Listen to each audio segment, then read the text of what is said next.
बिस्मिल्लाहिर्रहमानिर्रहीम। आज के दहेज मुक्त अभियान के कार्यक्रम के अध्यक्ष महोदय, इस कार्यक्रम में उपस्थित हमारे प्रदेश नंबर 2 के मुख्यमंत्री माननीय लालबाबू राउत जी, इस कार्यक्रम में उपस्थित हमारे इसी धनुषा जिला के इसी क्षेत्र के निर्वाचित सांसद पूर्व मंत्री दादू माननीय माधव प्रसाद यादव जी, प्रदेश नंबर 2 के सभी प्रदेश सांसदगण, इस कार्यक्रम में उपस्थित हमारे उलमाए किराम, सभी पार्टी के नेतागण, हमारे इस कार्यक्रम में उपस्थित आप तमाम भाइयों बहनों, सभी में हार्दिक अभिवादन, नमस्कार, अस्सलाम वालेकुम। वक्त की किल्लत की वजह से मैं आप लोगों के बीच में जल्दी आया क्योंकि मेरा आज फ्लाइट है और मैं ये कार्यक्रम जो नाम ऐसा है कि हम सबको चिंतित करता है कि जो हमारा समाज, जो हमारा समुदाय किस रास्ते पर जा रहा है। बेटी एक ऐसा चीज है, उसका तो 3 भूमिका होता है। जब पैदा होती है तो किसी बाप का बेटी होती है, उसके बाद में किसी की अहलिया, किसी की पत्नी होती है, उसके बाद में सबकी मां होती है। और बेटी को जब विदा करने का वक्त आता है तो उस बाप को, उस भाई को, उस मां को काफी कठिनाइयां झेलनी पड़ती है। कारण दहेज। हमारे बेटे वाले बोलते हैं कि हमारा बेटा इतना पढ़ा लिखा है, हमारे पास इतना जमीन है, तो हमको इतना दहेज चाहिए। आज के दौर में अगर हम घर में बकरी खसी, उसको हम 1 साल 2 साल तक रखते हैं, बैल भैंस को, तो उसको हम बिक्री करते हैं, यानी कि उससे हमें फायदा मिलती है। लेकिन 20 साल 25 साल 18 साल जिस बेटी को अपने घर में उसको नन्हे मुन्ने से लेके अच्छे तरबियत से लेके जितना हो सके संस्कार सिखाने से लेके हम सब चीज करते हैं, फिर भी हम जो है उसके विदाई के दौरान हमें कर्ज, यानी कि लगता है कि कितने साल पहले हमने कोई कर्ज लिया है और उसके विदाई के दौरान वो कर्ज चुकाना पड़ता है। भले बेटा बेटी वाले ने अपने जमीन बेच कर क्यों ना हो, किसी के सामने उधार लेके क्यों ना हो, लेकिन वो अंदर से इतने परेशान हालात में भी मुस्कुराते मुस्कुराते वो जो है अपने बाप, अपने भाई, अपनी माँ, बेटी को विदा करते हैं। तो कहीं ना कहीं इसमें हम सब का दोष है, ये समाज का दोष है, तो कहीं ना कहीं हमारा भी दोष है। हम उलमाए करम, मौलवी, कारी, मुफ्ती साहब का कमी कमजोरी कहेंगे। इस लिहाज से अगर हम ठान लें, हमारे मुफ्ती लोग ठान लें कि जिस घर में जिस बेटे वाले ने दहेज मांगा है, हम उस घर में वहां पे निकाह न करें, तो कभी भी ये बात जो है दहेज का बात आगे दिल में नहीं आएगा। लेकिन हम कहीं ना कहीं चुपते हैं, हम अपने कमजोरी को आंसू के तहत हम बहाते हैं। आज के दौर, आज के वक्त जो ऐसा हालात है और जो आप लोग ने कार्यक्रम लाया, हम आयोजक के सभी मेंबरान को मैं तहे दिल से शुक्रिया अदा करना चाहता हूं कि कम से कम देर सही, जब उठा तब सवेरा ही सही, अब कम से कम इस चीज को हम लोग समझे, इस चीज को हम लोग जाने कि आज हमारे घर में बेटा है, हम कह देते हैं, कल हो सकता है उस घर में हमारे बेटे की बेटी हो सकती है या बेटी क्या नातनी हो सकती है, तो कम से कम कल हमें भी दहेज देना पड़ेगा। उस चीज को हम बेटा वालों ने खास करके समझना जरूरी है। और ये दहेज का जो है आज ही अपने आप से वादे कीजिए कि जैसे हम सूद में पैसा लेते हैं या सूद में पैसा देते हैं वो हराम है, तो दहेज लेना भी हराम है। तभी जाके हमारा समाज अच्छाई के रास्ते पे चल सकता है, तभी हमारी बेटियों की चेहरे पे खुशहाली आ सकती है, तभी हमारी बेटी के माँ बापों के चेहरे में खुशहाली आ सकती है। क्योंकि बहुत ही मुश्किल हालात से भी छोटी से लेके 20 साल 22 साल तक जो उन्हें शिक्षा से लेके जो उन्हें तरबियत दिया जाती है, तो ये कम नहीं है। हमारे हिंदू समुदाय में कहते हैं कि जब किसी के घर में बेटी पैदा होती है तो कहते हैं कि लक्ष्मी का रूप में आया है। कोई भी हमारे मुस्लिम समुदाय में भी ये हम कहते हैं कि जो है हमारे बेटी घर में जिस बेटी घर में पैदा हुई है, अल्लाह का बहुत बड़ा रहमत है। लेकिन कहाँ है वो रहमत? हम क्यों उस बात को नहीं समझ पाते हैं? हमें अब समझना चाहिए। अब जो है आज जो दौर बहुत ही आगे बढ़ चुकी है, चाहे वो शिक्षा के मामले में हो, चाहे वो रोजगारी के मामले में हो। इस लिहाज से इसके साथ साथ मैं आप लोग से और गुजारिश करना चाहता हूं कि जो हम भेदभाव करते हैं, बेटी को न पढ़ाएं, उसका काम सिर्फ बच्चा पैदा करना और घर गृहस्थी संभालना, ये सोच से हमको अलग होना पड़ेगा। हम बेटी को भी बेटा की तरह पढ़ाई लिखाएं, उसको अच्छी से तरबियत दें, ताकि आने वाले दिन में अगर एक बेटी पढ़ लिख कर शादी भी होता है तो कम से कम वो एक घर समाज को, दूसरे घर समाज को अच्छा से संस्कार दे सकती है। और कुछ नहीं, अगर उसका शौहर के पास में कोई नौकरी नहीं तो वो एक बेटी अपने ट्यूशन के जरिए से भी पूरे घर को संभाल सकती है। इस लिहाज से इस चीज को हमको समझना है कि पढ़ाई लिखाई कितना अहम है, कितना हमारे लिए जरूरत है, हमारे लिए, ये समाज के लिए, ये देश के लिए। इस लिहाज से अभी हम लोग ठान लें कि हम बेटा बेटी में भेदभाव न करें। हम वीडियो एक्सरे के मार्फत हम खुशहाली न बनाए कि हमारे घर में बेटा है तो हम खुशहाली बनाए, लड्डू बांटते हैं, वहीं पे बेटी आई तो हम मायूस होके कोई हॉस्पिटल में सर झुका के लगता है कि हमारे किसी घर में किसी का मैयत हो गया है। ये चीज हम लोग आज के दिन से कम इस चीज को हम लोग ठुकराएं और आने वाले दिन में एक दूसरे को, बेटा हो या बेटी हो, उसका जो है हम लोग हैसियत समझे और वही हैसियत के मुताबिक एक दूसरे को हम लोग आगे बढ़ाने में मदद करें। खास करके मैं जो आज इस कार्यक्रम में आयोजक के तरफ से जो मुझे दावत मिली और इस अहम कार्यक्रम के में जो चंद बात रखने का आप लोगों ने मौका दिया, उसके लिए मैं तहे दिल से शुक्रिया अदा करते हुए इस कार्यक्रम को और आप लोग हर एक जिला में एक अभियान के तहत ले जाइए। मुस्लिम आयोग का जो सहयोग चाहिए, जो रोल चाहिए, वो हमेशा आप लोग के साथ में है। मुस्लिम आयोग हम सभी मसलक के सभी जो है हमारे उलमाए किराम को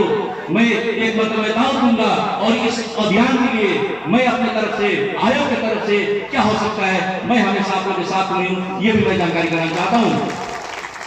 इसी के साथ साथ बहुत ही अच्छा जो है कार्यक्रम हमारे प्रदेश के मुख्यमंत्री इससे पहले लाए, बेटी पढ़ाओ बेटी बचाओ। उसके साथ साथ भी हम देखते अभी भी जो हमारे पढ़ाई लिखाई में बेटियों या बेटे में भी खास करके प्रदेश नंबर 2 में हम देखते हैं बहुत ही कमजोरी है। मुस्लिम का बात करेंगे तो जो हमारे 2068 साल का जनगणना में 11,62,000 कुल संख्या मुसलमानों का संख्या है, उसमें 6,25,000 जो है मतलब सिर्फ और सिर्फ प्रदेश नंबर 2 का 8 जिला में है। फिर भी हम क्यों हर चीज में हम पीछे हैं, पढ़ाई लिखाई में पीछे है, हमारा जो है जो एक चेतना है उसमें हम पीछे हैं, हर एक चीज को हम जानकार में रखते हैं, समाज में हम पीछे हैं, तो कहीं ना कहीं हमें भी वो कमी है। अब कम से कम उस चीज को हम लोग सोचे कि आज का जो दौर है वो बहुत ही कॉम्पिटिशन दौर है। अब बिना पढ़ाई लिखाई का हम एक कदम भी आगे नहीं चल सकते। इस लिहाज से भले हम एक रोटी कम खाएं लेकिन अपने बच्चे और बच्चियों को पढ़ाई में ध्यान दें। ये जो चीज है ये बहुत ही बड़ा हमारा दौलत है। आपके पास में जमीन है, जायदाद है, घर है, मकान है, फैक्ट्री है, वो सब में बंटवारा लग सकता है, लेकिन एक पढ़ाई ऐसी चीज है, एक ऐसी दौलत है, इसमें किसी का हिस्सा नहीं लगेगा, बल्कि वो जो दौलत ऐसी है एक दूसरे को बांट सकते हैं। इस चीज को आप लोग नजरअंदाज न करते हुए इस चीज को आप लोग ठानिए कि हमारे आने वाला जो भविष्य है, हमारे जो ये नन्हे मुन्ने जो भविष्य है, इसके लिए हमको जो है मतलब कोशिश करना है, ताकि जो हमारे बुजुर्गों ने, हमने जो है आपने जो दुख तकलीफ का सामना करना पड़ा, अब कम वाले दिन में वो बच्चे को दुख तकलीफ का सामना करना न पड़े। इस लिहाज से मैं फिर से गुजारिश करता हूँ कि एजुकेशन में, पढ़ाई लिखाई में आप लोग इस तरह से तवज्जो दें। खास करके मैं जब अरे हदीस का जो काफी यहाँ पे जो मेहमान है, मैं उनसे भी गुजारिश करता हूँ कि किसी भी तरीके से आप लोग जो है गांव-गांव में, आप लोग जो है बस्ती-बस्ती में इस पैगाम को पहुंचाइए कि आने वाले दिन में हमारे लिए, हमारे समुदाय के लिए, हमारे समाज के लिए और हमारे देश के लिए बहुत ही अहम चीज है। इसके साथ साथ मैं माननीय मुख्यमंत्री जी से एक और गुजारिश करना चाहता हूँ, जो आपने बहुत अच्छी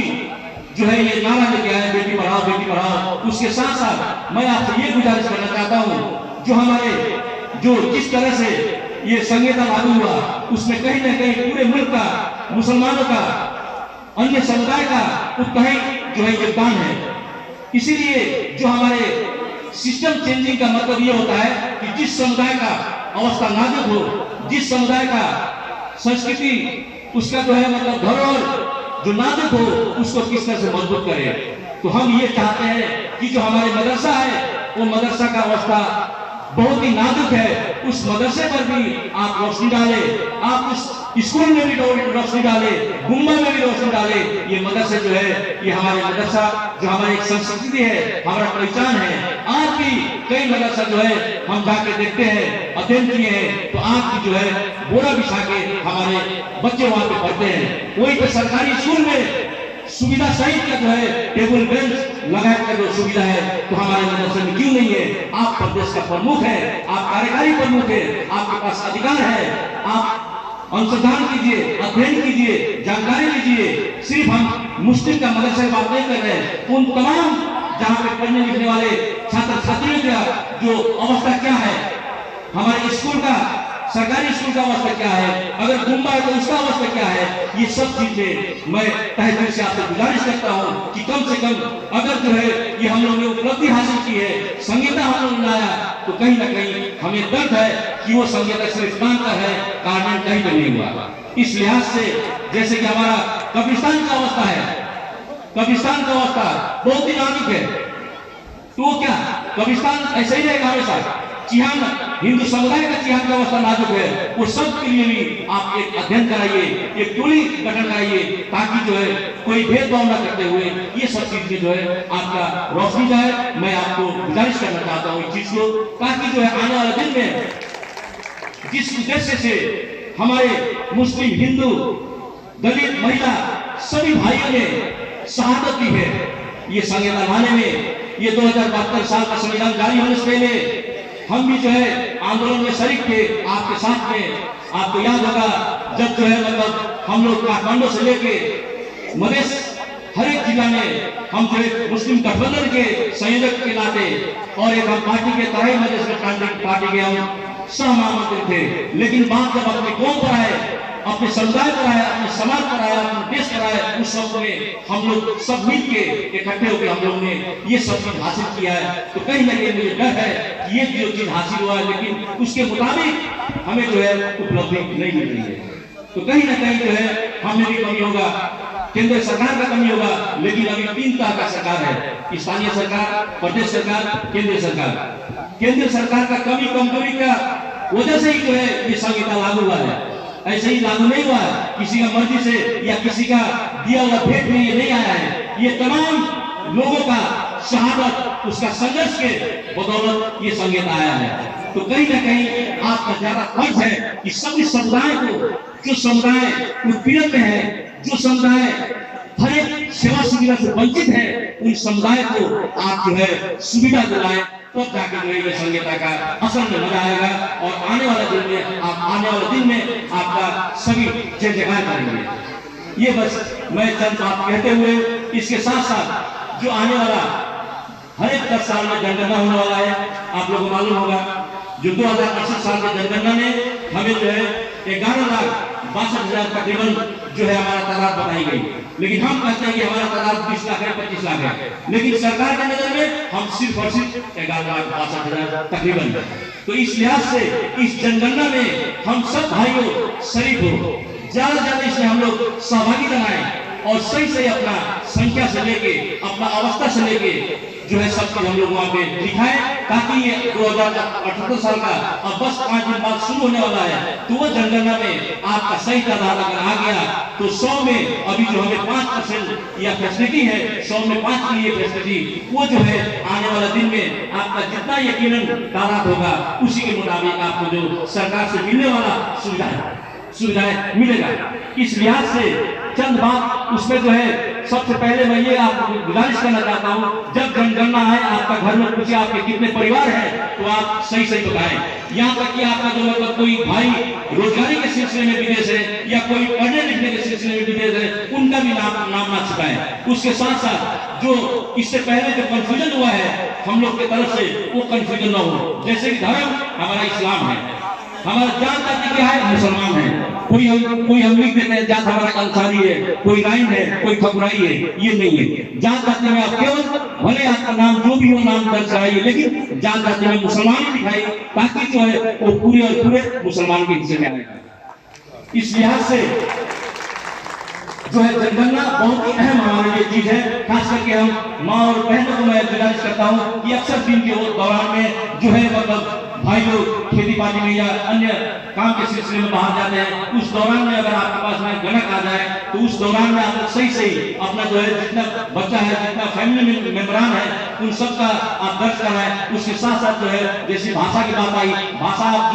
जो आप लिखाएं वो आपका मर्जी की बात है, उसमें मुस्लिम आए कोई ये नहीं को वो लिखो ये नहीं बोल सकता है। लेकिन जहाँ पर धर्म के बारे में जो है अनिवार्य रूप में इस चीज को आप लोग न भूलें कि हमको जो इस्लाम लिखाना है और मुसलमान लिखाना है, ताकि जो है वो जितने आपका काउंट होगा सब उसी में होगा। उसके साथ साथ आपके अवस्था के बारे में पूछेगा कि आपका क्या है अवस्था, आर्थिक अवस्था क्या है, जो है वो बताइए। आपका शैक्षिक अवस्था क्या है वो आप बताइए। आपका जो सामाजिक अवस्था, आपका स्वास्थ्य अवस्था, आपका जो है राजनीतिक अवस्था, ये सभी अवस्था के बारे में जो है आप लोग बताइए, ताकि जो है सरकार तक सही बात पहुंचेगा, तो सरकार ने भी पॉलिसी बनाने के लिए उसको मदद पहुंचेगा। मुस्लिम आयोग जो है अभी ज्यादा इन चीजों में ध्यान दे रही है। उसके साथ साथ शिक्षा में किस तरह से हमारे मुस्लिम समुदाय के बच्चियों को हम लोग आगे बढ़ाएं, वो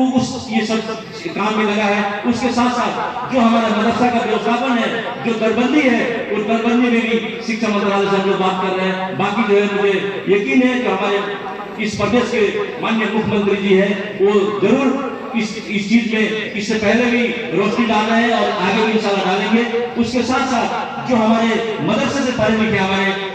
इतने यहाँ पे जो उपस्थित है उलमाए किराम, हमारे भाई बहनों, उनका डिग्री का अभी तक कोई मान्यता नहीं है। वो डिग्री मान्यता के लिए जो है हम पहल कर रहे हैं। इंशाल्लाह बहुत जल्द जो है कोई ना कोई रास्ता निकलेगा। मैं बस